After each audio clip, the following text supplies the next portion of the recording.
Good morning. Welcome to Kahu's Corner this Monday morning, this windy Monday morning. So I hope you guys, as you get up for work today and head out, be careful because this wind's gonna be around for a few days, maybe all the way up until Wednesday.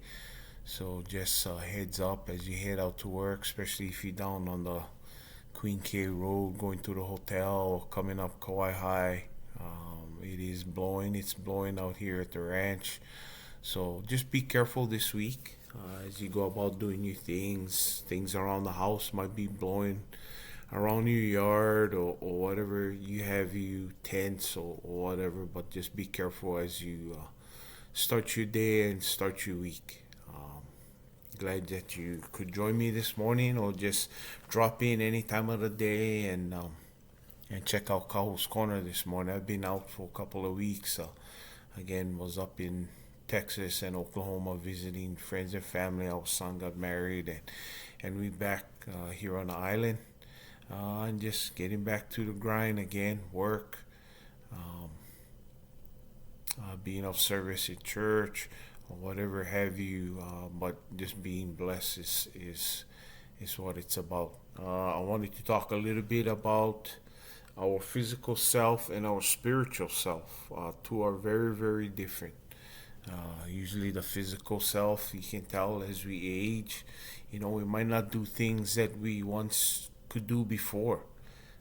It's just the way it happens. I mean, that's what sin brought into the world way back in the garden, death. So every day we live, every day we get older.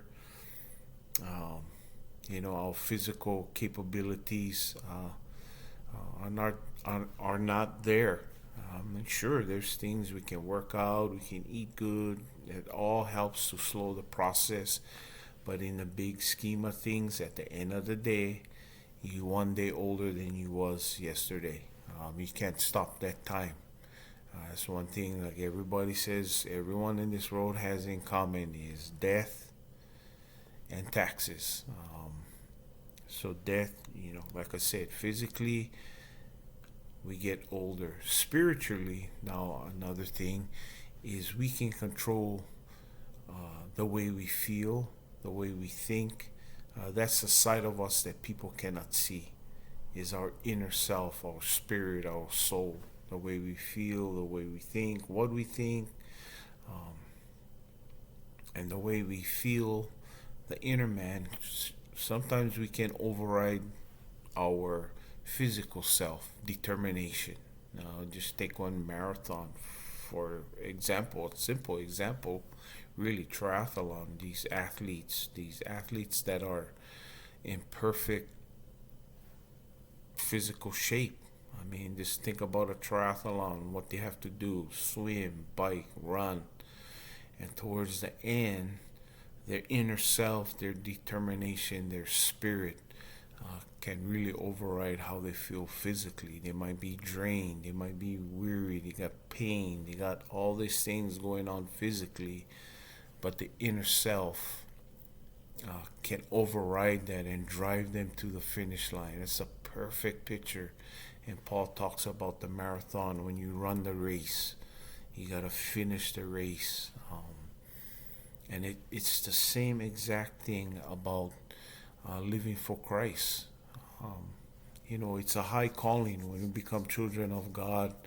And you read the Great Commission in Matthew chapter 25, the last chapter. Jesus tells us to go and make disciples, to teach and serve in His name. Wherever it may be, wherever God calls us. I mean, we don't know. It can be here in our household, in our community, on this island, but sometimes God might have a higher calling, and He might tell us, hey, you got to go here, you got to go there. There's missionaries all over this world in hostile environment, third world countries that go for just to spread the good news of the gospel of Christ, why He came, why He died. Um, and a perfect example of that, when we read in the Bible, is the Apostle Paul. Um, lives can be changed. He was a persecutor of Christians back in his day. And then finally, Christ got a hold of him. He got converted to a believer, a child of God. He used that same determination as he did to persecute Christians, to do to live for the gospel of Christ. Nothing in his spirit or his determination changed, but what he was thinking and his view after Christ was centered in his life and he became a believer, he still had the same tenacity, the same grit, the same determination, but his focus was different. Instead of being a problem, he became a positive apostle for Christ, for the good news. But he had to suffer, though. Christ even told Ananias in chapter 9 that this man, Paul, is going to suffer for my name. And he did just that. But Paul took it literally. His inner self, his soul, went override everything that was around him. The persecutions, the beatings, the jail, the starvation, the way he lived, all of that stuff that was seen didn't drive him. The stuff that we couldn't see about him, his inner self, that he writes in his letters, you can find it everywhere in his letters, was fueled by Christ himself. And Christ told him, wherever you go, whatever happens to you, I'm going to be with you. And Paul believed that, and Paul lived it. It's amazing.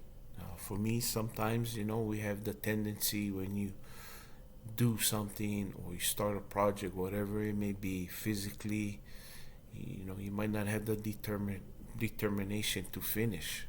You might be tired. You might, like I said, we're growing one day. Every day we're growing older by the day. So I just wanted to take a couple of verses and a couple of different books that Paul wrote about his life as a believer, as an apostle of Christ, to spread the gospel. But the things that he encountered that weighed heavy on his physical self, his spiritual self overrid all of that, because he knew the goal, he knew what he wanted to accomplish, and it controlled his physical self. So in 2 Corinthians chapter 4 verse 16, he says it perfect, and it's out of the New Living Translation. 2 Corinthians chapter 4 verse 16, Paul says, "That is why we never give up. Though our bodies are dying, our spirits are being renewed every day." How we start our day, where is our focus? Do we want to serve Christ in whatever we do today? At work, school, our jobs, even in our own household. How do we want to approach the day? And we cannot give up spiritually. And then he says in verse 17, "For our present troubles are small and won't last very long." What kind of troubles we have in our life?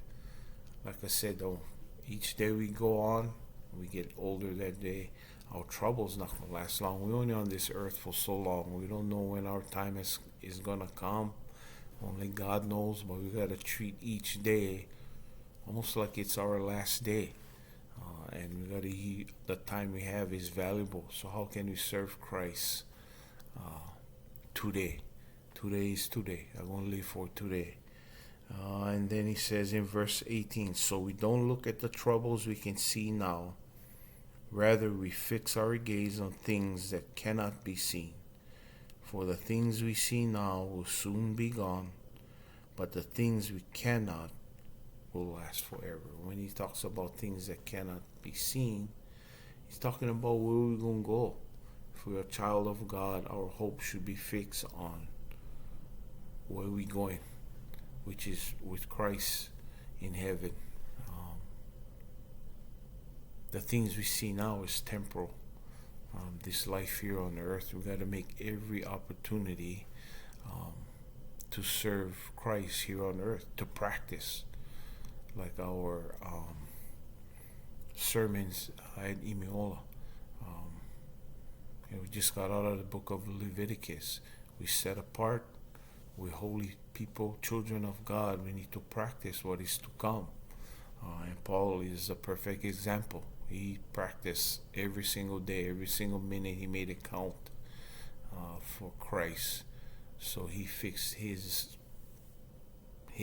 vision on what was ahead, which is being at home with Christ Himself. So even us, whatever God has us, if we're children of God, whatever He has planned for us, for me, for you, today, let's focus our inner self on that, and just look for opportunities to serve Christ wherever He wants us to serve. Everybody is different, so I hope for myself, I pray, and for you, whatever we doing, wherever you at today, concentrate on today. I will, and see what God has for us. So I hope you guys have a blessed day. Again, watch the wind. It's going to be with us for a couple more days and should settle down. So God bless. Have an awesome day. Aloha.